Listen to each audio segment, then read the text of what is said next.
Recientemente hubo un caso bastante llamativo en mi país respecto al debate de siempre sobre la situación canónica de la Fraternidad Sacerdotal San Pío X y cuál sería su situación sobre la implícita anchura o libertad de los católicos para asistir con ellos o no.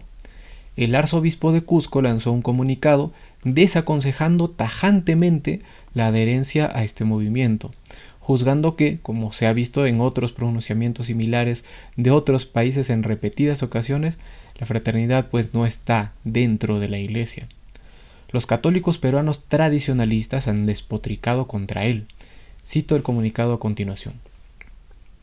El arzobispado del Cusco pide a la feligresía en general a estar alertas y no dejarse sorprender por grupos pseudo-católicos que en estos últimos meses están convocando a misas en casas y sacramentos vía WhatsApp, la Fraternidad Sacerdotal San Pío X y Carmelitas Descalzos de San José de la Iglesia Veterocatólica Apostólica en América. Dichos grupos no están en comunión con la Iglesia Católica ni con el Papa Francisco, sucesor de Pedro. Cusco, enero del 2025. Cierro cita. Antes de preocuparse por la evidente anormalidad de este modus operandi que se describe aquí, o sea, hacer misas en casas de modo privado y al margen de la autoridad ordinaria tradicional y captar adeptos por redes sociales sin este mismo consentimiento eclesiástico, las críticas al arzobispo se han dirigido a la defensa de lo que curiosamente pues estos denominan tradicional, ¿no? Esto es algo preocupante porque no hay nada menos tradicional a este respecto. Por eso, antes de continuar será necesario puntualizarlo. El escritor Andrew Mioni describe esta situación contando con que los sacerdotes tradicionalistas, o sea, los radicales, claro, desempeñan todas las funciones de un ministerio público sin la delegación del prelado diocesano y a menudo muy en contra de su voluntad. Incluso admiten que, en este caso, o sea, hablando de los adherentes a la fraternidad, que operan contrariamente a las intenciones conocidas, la voluntad conocida de los sucesores de los apóstoles, los príncipes de la iglesia, o sea, los obispos ordinarios. Establecen capillas, escuelas, seminarios y casas religiosas, todo sin el permiso del obispo local y de hecho continúan funcionando incluso cuando el obispo les ha negado su bendición para hacerlo. Pretenden ser fieles a la tradición así si las mismas autoridades que ellos consideran tradicionales condenan esto. El Papa Gregorio XVI decía: tampoco los sacerdotes pueden olvidar jamás que los antiguos cánones les prohíben ejercer el ministerio y asumir las tareas de enseñanza y predicación sin el permiso de su obispo a quien se le ha confiado el pueblo. Se exigirá al obispo una explicación de las almas del pueblo. Pío IX, por su parte, decía que, porque la iglesia se compone del pueblo en unión con el sacerdote y del rebaño que sigue a su pastor, en consecuencia, el obispo está en la iglesia y la iglesia en el obispo, y quien no está con el obispo no está en la iglesia. Un ex sacerdote de la fraternidad, Marshall Roberts, que se dio cuenta de este problema, expresaba, luego de haber salido: no basta tener la fe, hay que estar sujeto a los pastores legítimos. ¿Quiénes son estos? El catecismo continúa: por pastores legales nos referimos a aquellos en la iglesia que han sido nombrados por la autoridad legal y que, por lo tanto, tienen derecho a gobernarnos. Los pastores legítimos de la iglesia son cada sacerdote en su propia parroquia, cada obispo en su propia diócesis y el papa en toda la iglesia. Si uno no está sujeto a los pastores legítimos, no está en la iglesia. Cierro cita. Y pues más tradicional que el Concilio de Trento no hay, ¿no? En su 23ª sesión afirmó el concilio: además, ningún clérigo podrá, sin cartas de recomendación de su propio ordinario, ser admitido por ningún obispo para celebrar los divinos misterios y administrar los sacramentos. Esto condena explícitamente las acciones de la fraternidad, todos los cuales son extraños, ya que no están incardinados en ninguna diócesis y que no tienen cartas de recomendación, es decir, dimisorias de su ordinario, es decir, obispo, porque no tienen un ordinario. Tienen obispos, sí, pero que sirven, digamos, para esos casos de emergencia que ellos dicen, que es tanto para consagrar otros obispos si se da el caso, o para consagrar de manera totalmente ilícita también esos sacerdotes que siempre consagran, ¿no? Trento también declaró que nadie, ya sea secular o regular, se atreverá a predicar, incluso en iglesias de su propia orden, en oposición a la voluntad del obispo. Cierro cita. Será importante tener en cuenta esto más adelante al tratar el tema de los carmelitas veterocatólicos, que también aparecen en el comunicado del arzobispo. Se me ha preguntado en otros lugares por qué hablo tanto o critico en todo caso el tradicionalismo, cuando los progremodernistas han llevado sus tentáculos visiblemente incluso hasta el Vaticano. Ciertamente esto es algo que a mí me preocupa, pero no creo que aporte en nada repetir las cosas que ya se están haciendo en otros lados, al menos por este medio. No me interesa quedar como un presumido de lo que hay detrás de las pantallas, ¿no? Y es que realmente creo que un verdadero aporte está en tratar justamente lo que es falto de atención. Recomiendo entre todos los canales, si es que se busca algo más general, el del padre Byron Kaufman. Pero uno de mis impulsos principales en esto es mi contexto inmediato. Así no sea algo muy vistoso, lo cierto es que en su momento yo incluso fui más tradicionalista que las personas de esa tendencia que conozco pues aquí en mi círculo inmediato. Y a día de hoy sufro de cerca las consecuencias de torcer el tradicionalismo hacia una ideología más que un amor honesto por lo que es verdaderamente la tradición. Esto que estamos hablando de Cusco y el arzobispo y todo esto pasó en mi país, y de mi misma ciudad incluso he visto las reacciones contra este arzobispo, de gente que considero y respeto, de quien no podría negar una sincera fe, pero que lamentablemente pues están equivocados, por muy abogados o canonistas que sean. Una vez un adherente a la fraternidad me preguntó si quería saber lo que dice un participante de la Rota Romana, ¿no?, a favor de la fraternidad. Pues la verdad es que más me interesa saber qué es más bien lo que dicte, no lo que diga un miembro, sino lo que dicte la Rota en comunión con el Papa. Por otro lado, pues, y siguiendo, ¿no?, siempre existe en esto el peligro de caer en una especie de donatismo intelectualoide, que en verdadera fidelidad a la Iglesia. Esto lo señala el reconocido apologista Dave Armstrong, y pues aquí lo cito, ¿no? Él dice: en primer lugar, tenemos la autoridad de la Iglesia y los papas. Nos sometemos a ellos, no a ningún tradicionalista radical autoproclamado o a un abogado canónico renegado, o a cualquier otra persona que se presente como una especie de experto magistral. En última instancia, esto se reduce al principio protestante del juicio privado. Y en otro lado seguía diciendo: los tradicionalistas radicales siempre resultan atractivos para los abogados canónicos, pero se contradicen entre sí. La autoridad de la Iglesia reside en el ministerio del Papa, los concilios y los obispos. Y pues los tradicionalistas radicales no están de acuerdo en este punto. Como los fariseos testigos contra Jesús, están divididos entre sí y se contradicen entre sí. Señal segura de error y marca de sectarismo y cisma. Pero, en otro sentido, el mismo espíritu cismático domina y gobierna todas las especies de tradicionalismo radical y crea muchas afinidades y similitudes. Cierro cita. Las críticas que he visto, pues en ellas se acusa a los obispos peruanos en general de procedimientos absurdos, burocráticos y opresivos, partiendo de este caso que estamos tratando. Sin embargo, no sería algo certero, puesto que, como ya vimos, reacciones de este tipo por parte de obispos en todo el mundo contra la fraternidad son comunes. Así que, si es el caso, no se restringe a problemas personales en el país. También se habla de apelar a un tribunal ordinario, al Tribunal Constitucional, demandando al arzobispo por difamación.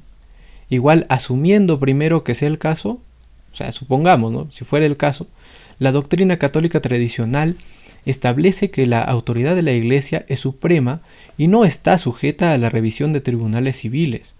los tribunales de justicia ordinarios generalmente no tienen competencia para juzgar asuntos internos de la Iglesia, ya que la Iglesia tiene su propio sistema de justicia canónica. Por lo tanto, apelar a un tribunal ordinario o constitucional podría no ser el camino adecuado, obviamente, ya que estos tribunales no están capacitados para interpretar la doctrina católica o la validez de las afirmaciones de un arzobispo en este contexto. ¿Y por qué hablamos de interpretar? Porque claramente este es un tema intraeclesial. Primero, tendría que haber una sentencia totalmente clara de la Iglesia para que ahí sí ya se pueda hacer algo de modo más secular, ¿no? Y hablar de difamaciones y tales cosas. Pero lo que dijo el arzobispo, como ya veremos más adelante, no está para nada en contra de la realidad y más bien está totalmente respaldado por lo que ya ha dicho la Iglesia. El tema de si el arzobispo está en posición de expresarse así, pues está actuando en el ejercicio de su autoridad pastoral y doctrinal, fundamentando su posición en la enseñanza de la Iglesia sobre la comunión con el Papa y la validez de los sacramentos administrados por la fraternidad. Entonces, sus declaraciones serían parte de su deber de proteger la fe de los fieles y no un acto de difamación.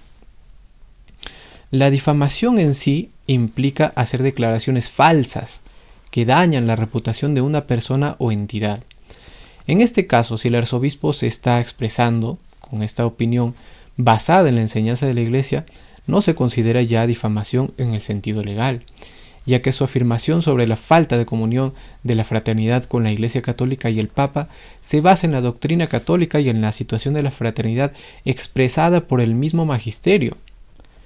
La autoridad para determinar la comunión de un grupo o entidad de la Iglesia Católica no recae pues sobre cualquier persona, recae en el Papa y en el magisterio de la Iglesia. El Papa, como sucesor de San Pedro y cabeza de la Iglesia, tiene la última palabra en cuestiones de fe, pero también de disciplina. En el caso de la fraternidad, el magisterio ya ha expresado que, debido a su falta de reconocimiento de la autoridad papal y su rechazo a ciertos aspectos de la enseñanza de la Iglesia, no están en plena comunión. Y uno puede decir, no, sí lo reconocen al Papa, lo reconocen como lo que es en su oficio, reconocen que tiene autoridad, pero no le hacen caso, pues, pero no le obedecen, entonces en la práctica no le están reconociendo esa autoridad. Y ahora, finalmente, pues acabo de mencionar otra cosa, ¿no? La plena comunión. Y pues por sobre esto que se habla de que no existe realmente una plena o no plena comunión, se pueden quitar los matices que se quiera, pero el magisterio emplea este lenguaje con un sentido, y al mismo tiempo se oye a gente decir que no están en plena comunión. Sería lo mismo que decir, o sea, si dicen eso, quiere decir que en realidad sí están en comunión, pero como que hay pequeños problemitas, ¿no? Y no es el caso. Para verlo mejor, el padre Ravasi, hablando de la posibilidad de asistir a las misas de la fraternidad en casos de suma necesidad sin caer en el indiferentismo de pensar que da lo mismo ir con ellos que a una iglesia católica, dice, su posición, o sea, ellos, ¿no?, de desobediencia al Papa y a los obispos de la Iglesia Católica, coloca a los sacerdotes de la fraternidad en una situación análoga a la de las comunidades orientales, o sea, ortodoxas, que están cismadas de la Iglesia Católica, que teniendo sacramentos válidos no están en plena comunión con la Iglesia Católica. Aquí el padre Ravasi habla de los ortodoxos, que están en cisma, pero no están en plena comunión con la Iglesia Católica.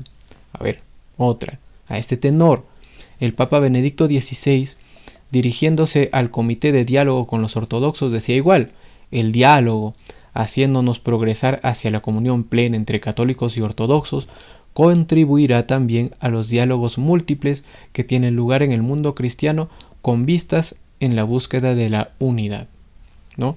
Entonces acá decía, haciéndonos progresar hacia la comunión plena entre católicos y ortodoxos.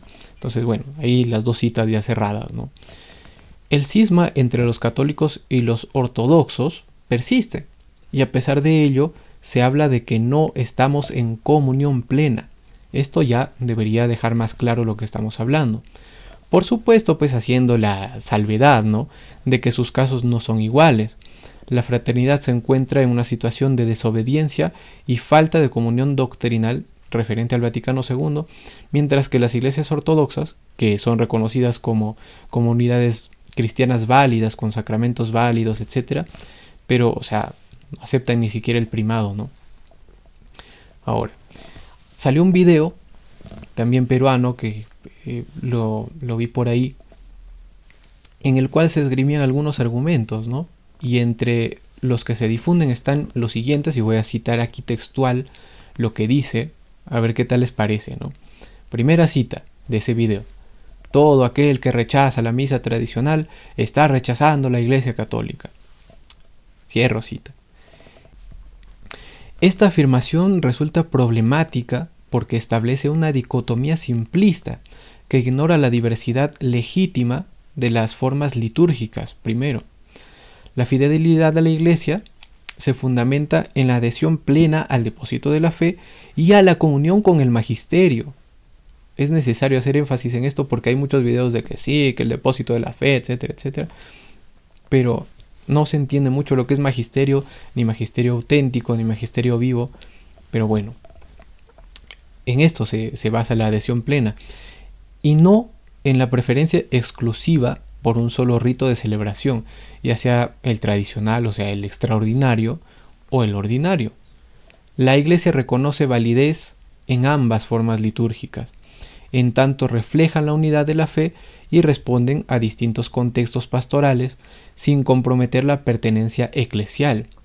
Pero el problema principal que tiene esta afirmación está en asumir que la circunstancia de la fraternidad se debe simplemente a la llamada misa tradicional, ¿no? O sea, aquí dice, todo aquel que rechaza la misa tradicional está rechazando la Iglesia Católica, defendiendo a la fraternidad, claro, ¿no?, del arzobispo, supuestamente. Pero eso es como decir, todo el que rechaza la misa tradicional está rechazando a la fraternidad, y así está rechazando a la Iglesia Católica, pero eso no es el problema.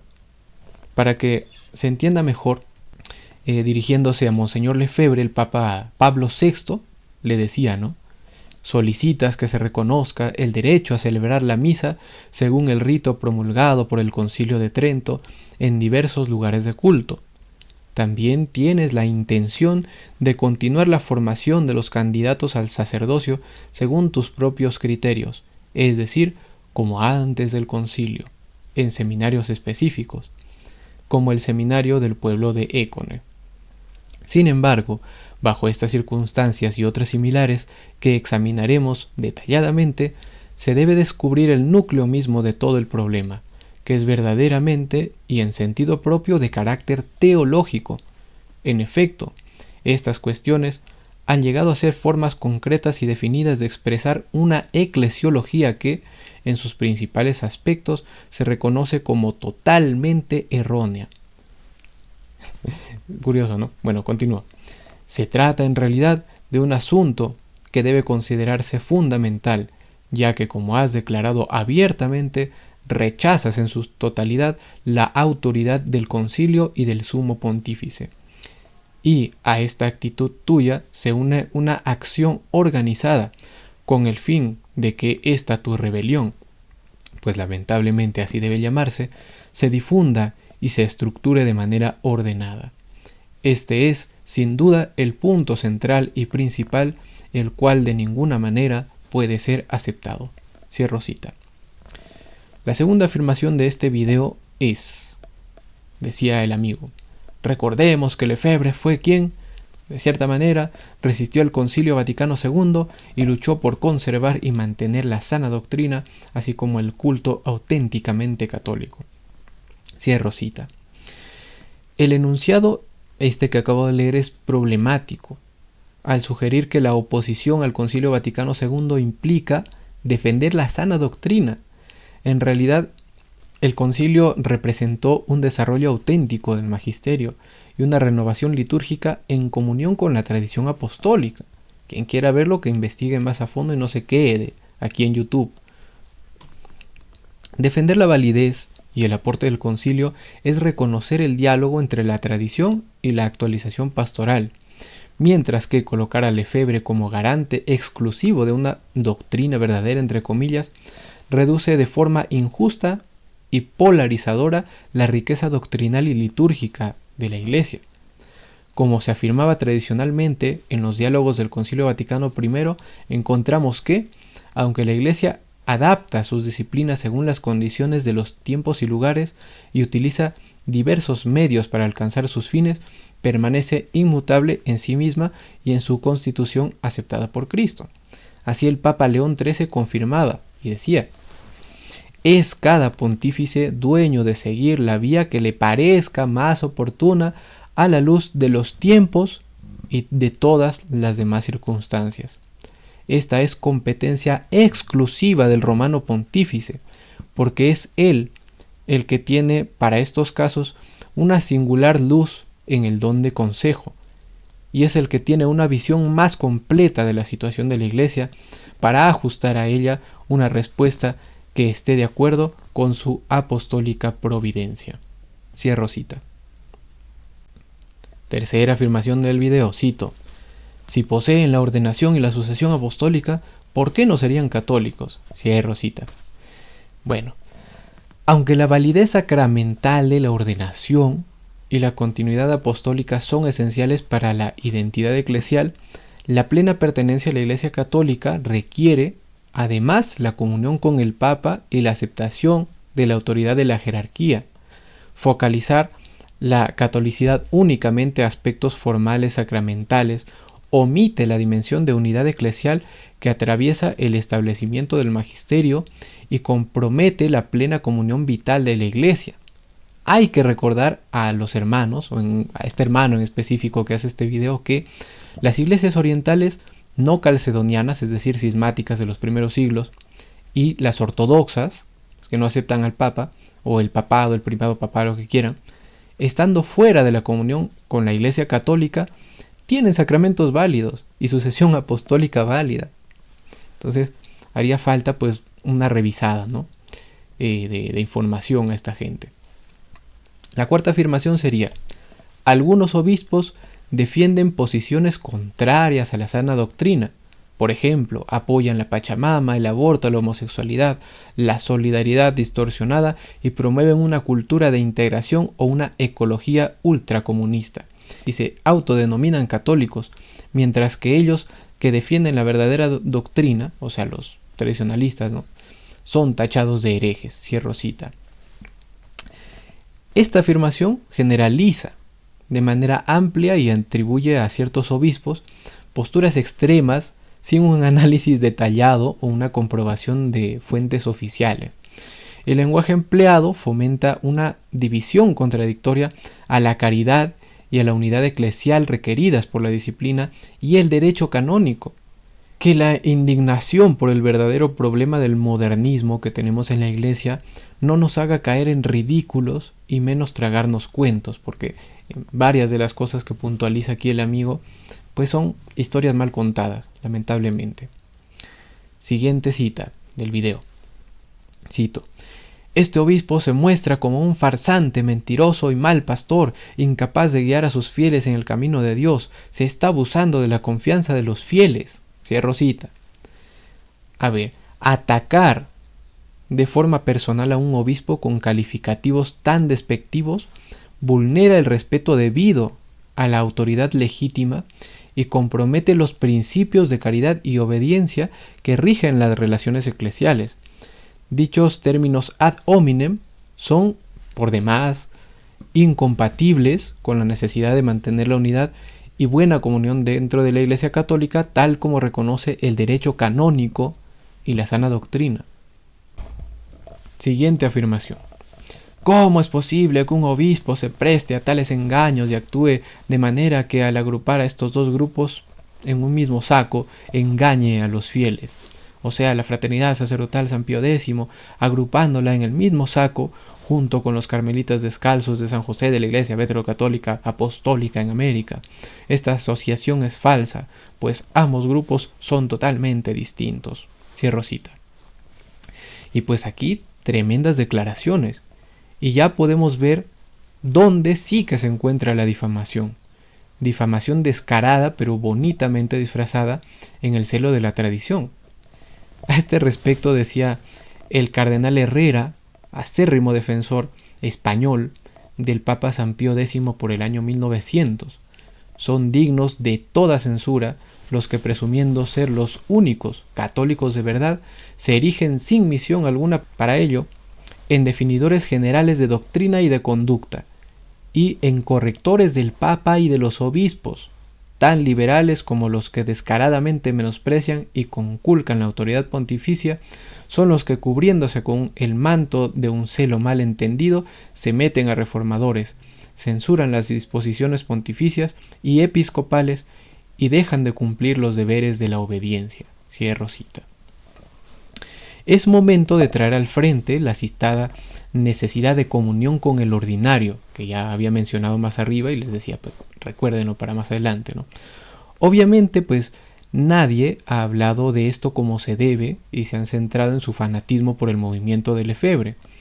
Pero el caso de los veterocatólicos, con el que aquí pues tanto se hace escándalo, ¿no? Porque se los pone en el mismo saco, no es para nada lejano al caso de la fraternidad.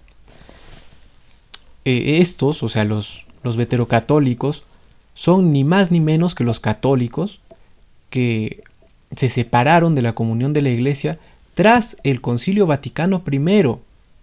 O sea, ya no con el Concilio Vaticano II, que tanto se habla, ¿no? Sino del Concilio Vaticano I. Y paréntesis, tienen misas tradicionales, reconocen al Papa Francisco como el Papa y tienen sucesión apostólica, así como sacramentos válidos, pero completamente ilícitos. O sea, es muy paralela la situación. El concilio, pues, dictaminó ciertas cosas y ellos dijeron, no, nosotros nos vamos por nuestro lado. Pero así está la cosa, con todo lo que les acabo de puntualizar. Ahora, el problema es extendido, ¿no? Ya ha pasado bastante tiempo y así como tienen todas estas cosas que les digo, también tienen su facción predominantemente progresista, ¿no?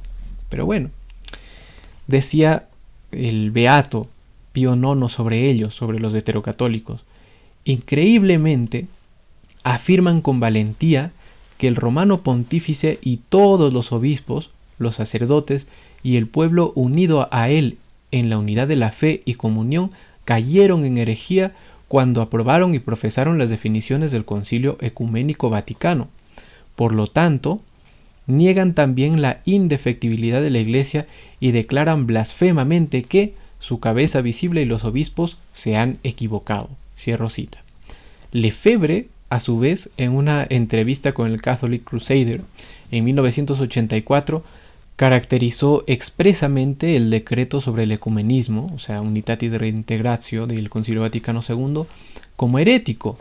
Y por otro lado, en sus propias palabras, él afirmó: si pensamos que esta liturgia reformada es herética e inválida, ya sea por las modificaciones introducidas en la materia y en la forma, ya sea por la intención de los reformadores inscrita en el nuevo rito, etcétera, etcétera, etcétera, es evidente que no podemos participar en estos ritos reformados, ¿no? Cierro cita.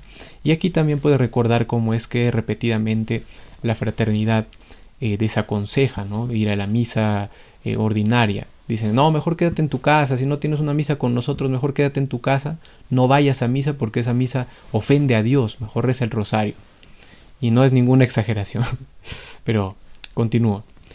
El referente del cismático y herético movimiento veterocatólico, Ignaz von Dollinger, luego de que su arzobispo recién llegado del Concilio Vaticano I lo invitó a trabajar para la Santa Iglesia, le respondió secamente: sí, por la antigua iglesia. Solo hay una iglesia, respondió el arzobispo. No hay una nueva ni una antigua. Y Dollinger replicó: se ha creado una nueva, ¿no? O sea, como que ya no era la misma iglesia después del Concilio Vaticano I. Bueno, por su parte Lefebvre decía: la iglesia que afirma tales errores es a la vez cismática y herética. Esta iglesia conciliar no es, por tanto, católica. En la medida que el Papa y los obispos, los sacerdotes o los fieles se adhieren a esta nueva iglesia, se separan de la iglesia católica. Me sentiría muy feliz de ser excomulgado de esta iglesia conciliar. Es una iglesia que no reconozco, pertenezco a la iglesia católica. Son 3 citas aquí de Lefebvre puestas en un solo lugar y ya que viene el caso también muy parecido a lo que dijo recientemente el arzobispo Viganó, ¿no? Cuando fue excomulgado, y él dijo, bueno, la verdad es que no me importa que me hayan excomulgado porque en realidad me siento bien, no reconozco estas autoridades, dijo, ¿no? Y por ahí decían, no, pero no es lo mismo su caso que el de Lefebvre, porque en sí la fraternidad no lo ha aceptado y no sé qué y no sé cuánto. Pero los paralelos son inevitables, ¿no? Igual que el de Lefebvre y Dollinger en este caso. Pasemos ahora a los argumentos típicos que han sacado nuevamente, aquí en esta circunstancia de Perú, de Cusco, para ir en contra de su arzobispo, ¿no? Se habla de que el Papa Francisco afirmó en algún momento que no son cismáticos, o estos católicos, etc. Pero el mismo filósofo tradicionalista tan aclamado, Peter Kwasniewski, denosta esto diciendo que si el Papa Francisco es de hecho uno de los peores papas de la historia, o sea, claro que según Kwasniewski y sus seguidores, ¿no? Con un historial catastrófico en doctrina y gobierno, no deberíamos aplaudir de repente cuando dice algo que nos gusta. Además, es probable que digan, un comentario al azar no cuenta como magisterial y tendrían la razón. Cierro cita. El Papa Francisco, al referirse a la situación de los lefebrianos, ¿no? O lefeburianos, como también se les dice, utilizó la expresión no son cismáticos para señalar que, pese a las controversias litúrgicas, canónicas y pastorales existentes, estos clérigos mantienen en el fondo una intención de permanecer fieles a la fe católica, pero esto no constituye de ninguna manera que no haya un cisma en sí. Además, la declaración encaja en una visión ecuménica de la Iglesia en que la unidad se fundamenta no exclusivamente en la uniformidad de prácticas litúrgicas o administrativas, sino en la comunión de la fe, caridad y vida sobrenatural que se manifiesta a través del sacramento de la Eucaristía. Que si el Papa Francisco les ha dado facultades de confesión y matrimonio a los sacerdotes de la fraternidad. A ver, aquí sería absurdo usar esto de bandera para establecer un indiferentismo con ellos. Y mucho menos esto sirve para desmentir la afirmación del arzobispo de que no están en comunión con la Iglesia. Ahora, el Papa no ha dado, canónicamente hablando, facultades en un sentido estricto a los sacerdotes mismos. La apertura que él hizo no se debe confundir con el hecho de que su interés estaba más en los fieles que en un reconocimiento canónico de la fraternidad.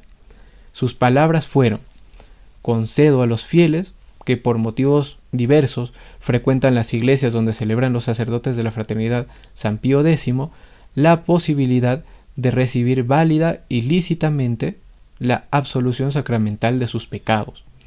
Clarísimamente habla de los fieles, no de los sacerdotes, que, a ver, el Papa diciendo algo o no, siguen no solo recibiendo en su comunidad a gente y dándoles la confesión, sino también la comunión y cualquier otro sacramento, sin que el Papa les diga nada.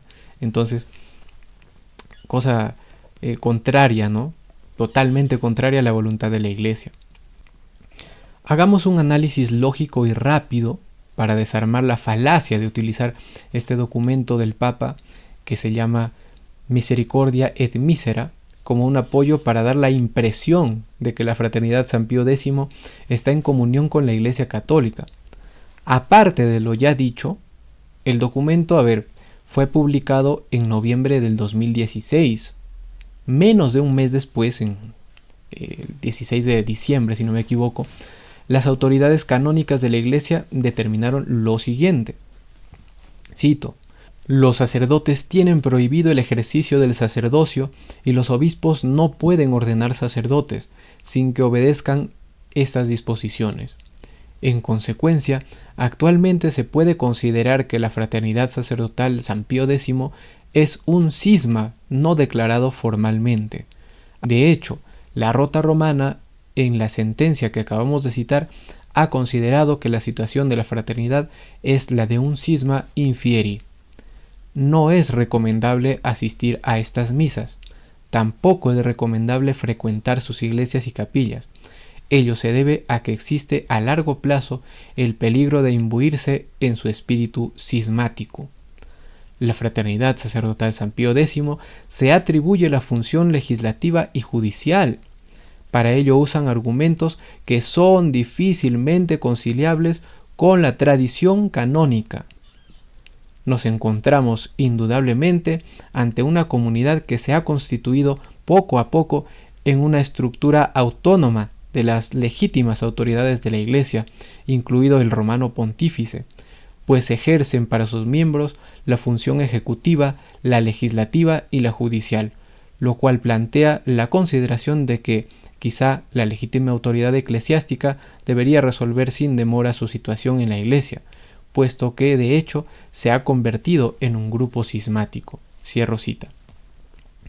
3 años más tarde, en 2019, el Papa Francisco devolvió el caso de la fraternidad a la Congregación para la Doctrina de la Fe, disolviendo la Pontificia Comisión Ecclesia Dei, que era una comisión que trataba el diálogo con ellos principalmente, con la fraternidad, ya que las cuestiones tratadas, las que separan la fraternidad de la Iglesia, decía el Papa, son de carácter doctrinal, y además esto ya lo había afirmado antes Benedicto XVI. Y pues finalmente, en 2021, el Papa Francisco afirmó inequívocamente que el movimiento iniciado por Monseñor Lefebvre había provocado de hecho un cisma, del cual la Iglesia mantiene el deseo pues de favorecer la recomposición, ¿no? Es un hecho. Mucho se trata de contrarrestar esto diciendo que Benedicto XVI levantó la excomunión de los obispos consagrados por Lefebvre, y que quede claro que no de él, pero como si esto fuera un indicativo de restitución, como si esto les hubiera conferido a estos obispos un lugar canónico de autoridad en la Iglesia, y ya no como obispos vagos, llamaría el Concilio de Trento, y pues nada más lejos de la realidad. El mismo día, el Papa Benedicto dejó claro a los obispos del mundo que, y aquí lo cito, el hecho de que la Fraternidad San Pío X no posea una posición canónica en la Iglesia no se basa, al fin y al cabo, en razones disciplinares, sino doctrinales. Hasta que la fraternidad no tenga una posición canónica en la Iglesia, tampoco sus ministros ejercen ministerios legítimos en la Iglesia. Por tanto, es preciso distinguir entre el plano disciplinar, que concierne a las personas en cuanto tales, y el plano doctrinal, en el que entran en juego el ministerio y la institución. Para precisarlo de una vez, hasta que las cuestiones relativas a la doctrina no se aclaren, la fraternidad no tiene ningún estado canónico en la Iglesia, y sus ministros, no obstante hayan sido liberados de la sanción eclesiástica, no ejercen legítimamente ministerio alguno en la Iglesia. Cierro cita. Seguido de esto, el cardenal Müller lo explicaba de la siguiente manera. La excomunión canónica por ordenaciones ilícitas ha sido eliminada para los obispos, pero la excomunión sacramental de facto por el cisma permanece. Han abandonado la comunión con la Iglesia. No hemos procedido a cerrar la puerta, ni lo haremos nunca, y les instamos a que se reconcilien, pero también ellos deben cambiar de actitud y aceptar las condiciones de la Iglesia Católica y del Sumo Pontífice como criterio definitivo de pertenencia. Cierro cita. Müller aquí se refiere a que la eliminación de la excomunión canónica por ordenaciones ilícitas para los obispos evidencia más que nada una actitud pastoral de reconciliación y de búsqueda del restablecimiento de comunión eclesial. Sin embargo, subraya que la excomunión de facto, que quiere decir la consecuencia del cisma, sigue vigente. ¿Por qué? Por la persistente ruptura de la aceptación de la autoridad del Sumo Pontífice y con ello del criterio definitivo de pertenencia a la Iglesia. Este doble aspecto, o sea, la regularización de actos en concreto y la persistencia del cisma por actitud, es congruente con la doctrina que distingue entre la revisión de los actos canónicos y la grave implicación del cisma que separa a quien, rechazando la autoridad suprema, se aparta de la comunión vital de la Iglesia. En 2017, el superior general de la fraternidad recibió una carta del cardenal Müller, que en ese momento era el prefecto de la Congregación para la Doctrina de la Fe, en la que, con la aprobación del Papa Francisco, enunció las condiciones necesarias para una declaración doctrinal o dirigida al reconocimiento canónico de la fraternidad. Las condiciones que puso fueron las siguientes. 1. Y aquí la cito. Es necesario exigir a los miembros de la fraternidad adherirse a la nueva fórmula de la Professio Fidei de 1988. En consecuencia, ya no es suficiente con que pronuncien la Professio Fidei de 1962. 2. El nuevo texto de declaración doctrinal debe incluir un párrafo en el que los signatarios declaren explícitamente su aceptación de las enseñanzas del Concilio Vaticano II y de aquellas del periodo postconciliar, al otorgar estas declaraciones doctrinales el grado de adhesión que es debido. Y 3. Los miembros de la Fraternidad Sacerdotal San Pío X no solamente deben reconocer la validez, sino también la legitimidad del rito de la Santa Misa y de los sacramentos de acuerdo con los libros litúrgicos promulgados después del Concilio Vaticano II. El Papa Francisco declaró que un acuerdo fundamental con ellos, o sea, la fraternidad, el Concilio Vaticano es importante. Cierro cita. Ninguna de estas tres condiciones se ha cumplido, lo cual llevó al diálogo entre la Iglesia y la fraternidad a un punto muerto, culminando con la disolución de una comisión que había, en el caso de ellos, que ya la mencioné, para que no sea otra que la de la doctrina de la fe, como ya vimos. Para terminar, y antes de concluir, tal vez ayude a ver con más claridad en la circunstancia que nos acompaña, con la fraternidad, claro, citar otro escrito del Beato Pío IX. ¿Resultará familiar? Cito: habiendo ocupado violentamente parroquias e iglesias con sacerdotes apóstatas, no han descuidado ningún engaño o astucia para llevar a los hijos de la Iglesia Católica a un cisma miserable. Les encanta engañar a los incautos y a los inocentes y llevarlos al error mediante el engaño y la hipocresía. En repetidas ocasiones afirman abiertamente que no rechazan en lo más mínimo a la Iglesia Católica y su cabeza visible, sino que son celosos por la pureza de la doctrina católica, declarando que son los herederos de la antigua fe y los únicos verdaderos católicos. Pero de hecho, se niegan a reconocer todas las prerrogativas divinas del Vicario de Cristo en la tierra y no se someten a su magisterio supremo. Deben evitar sus escritos y todo contacto con ellos. No deben tener tratos o reuniones con sacerdotes usurpadores y apóstatas de la fe que se atreven a ejercer los deberes de un ministro eclesiástico sin poseer una misión legítima o jurisdicción alguna. Deben evitarlos como extraños y ladrones que vienen solo para robar, matar y destruir. Cierro cita. En conclusión, pues amigos, parece que todo queda más claro, ¿no? Y todo apunta a que el arzobispo de Cusco tenía la razón.